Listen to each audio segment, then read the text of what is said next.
man. And, He's still alive, isn't he, Barry? Yeah, he's still around, and surprisingly as sharp as ever. Yeah. I still talk to him on a regular basis, even after so many years. Ask him a question, and sometimes need to ask him a question. He answers straight off the cuff. There's no sort of hesitation. So his brain's still as sharp as ever, and he's 83 years old. Yeah. He was a hell of a good trainer, Barry McMurtry. I remember he trained for some punting guys, Rowan Gardner and guys like that. Yeah, when I grew up as a kid, I think they were the biggest punting stable in the country at the time, and I was very fortunate to be a part of that stable. And Barry McMurtry was just is very, very good to me, and he gave me a hell of a kickstart in my career. I remember a horse called King of Pearls stepping out first time out in Newmarket in a really hot race. I think there were three. Kutsia had one and someone else had one in the race. King of Pearls won. Remember that? No, he didn't win, James. Yeah, I think he ran third that day. He ran third. And then he won the next time. Yeah, he won his next start, but he was my favourite horse when I was growing up as a kid. And this horse arrived from the sales. He walked into the yard, and I said, "Wow, what a racehorse!" You know. And unfortunately, I suspended on his first run, and had that total needle to my boss because he ran him and I couldn't ride him. And he ran third, but a very, very good horse.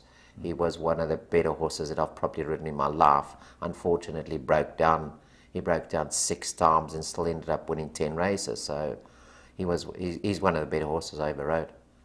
Barry McMurtry, you moved on from there, and you actually did your whole apprenticeship with him, didn't you? Yeah, I done my whole apprenticeship with him.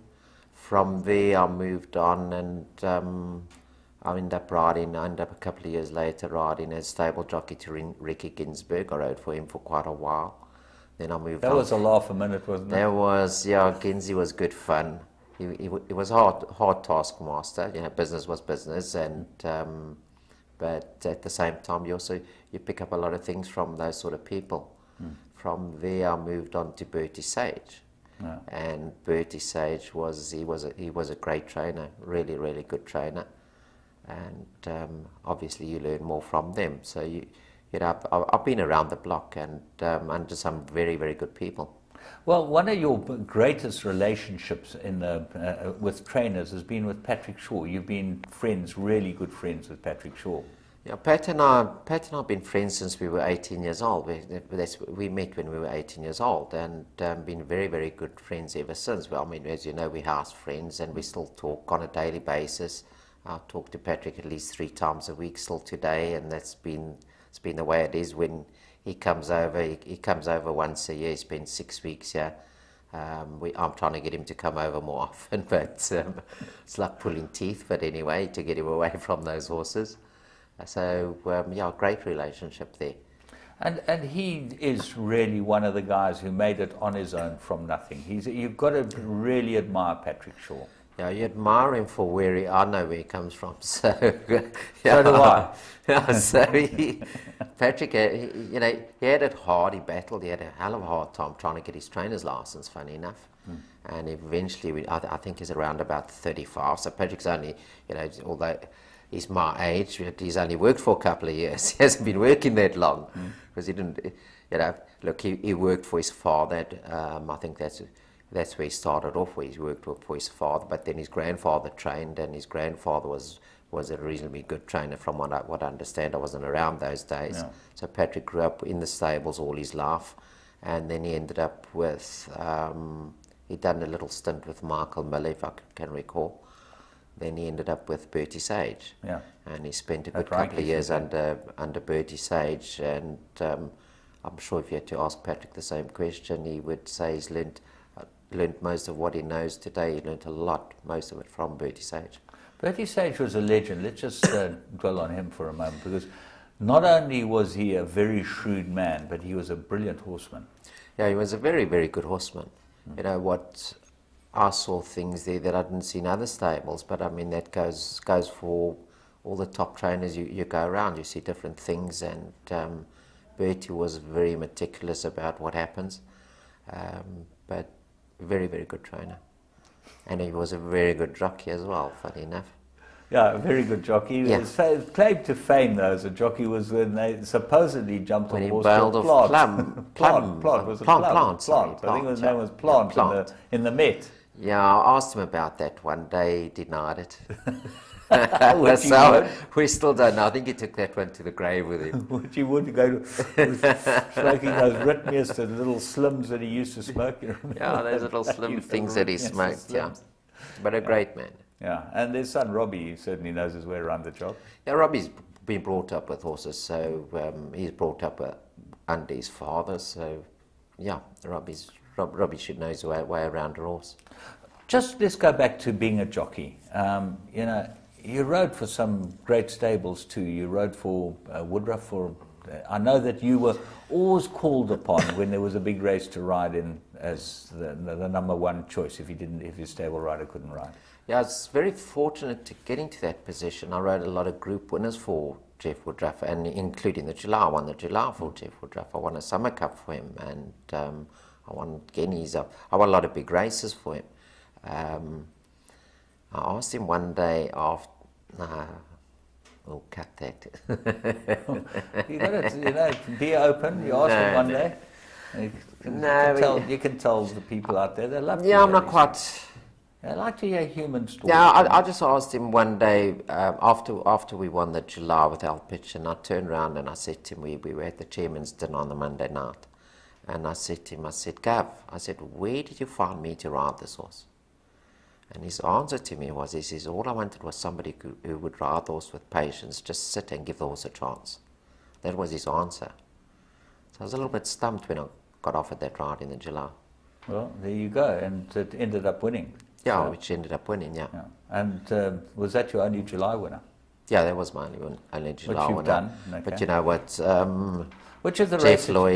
Jeff Lloyd's still trying to win Well, the if you July. put Jeff Lloyd on, you know you're going to run third, don't you? Well, Or you got a good chance of running. yeah, you know, Jeff phoned me the beginning, phoned me before the July this year and said, you always, when I was riding, always used to say to him, let me pick your ride in the July, maybe you'll win a July.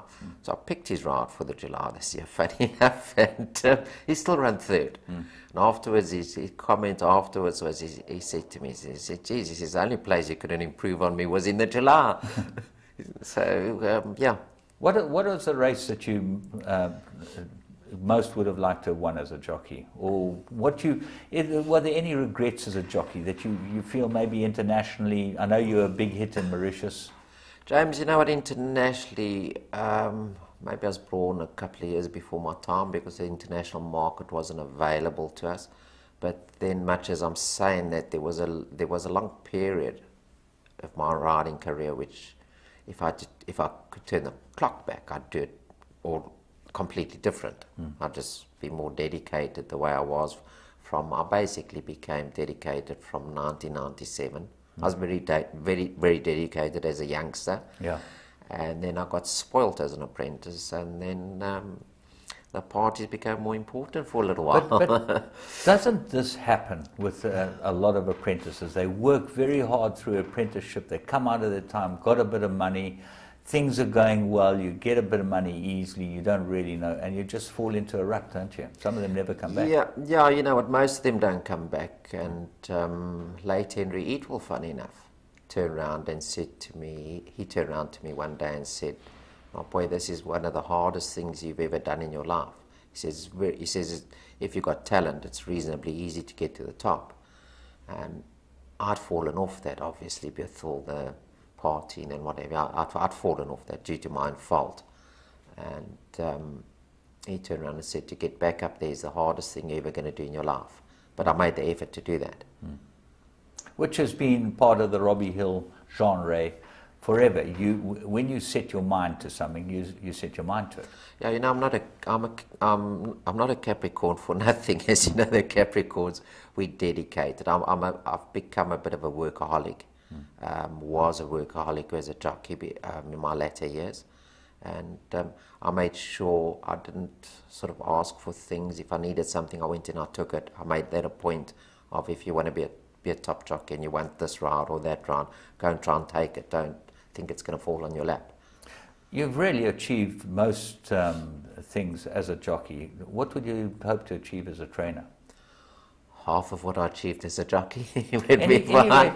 Any races you really thought that you should have won as a jockey that you didn't win?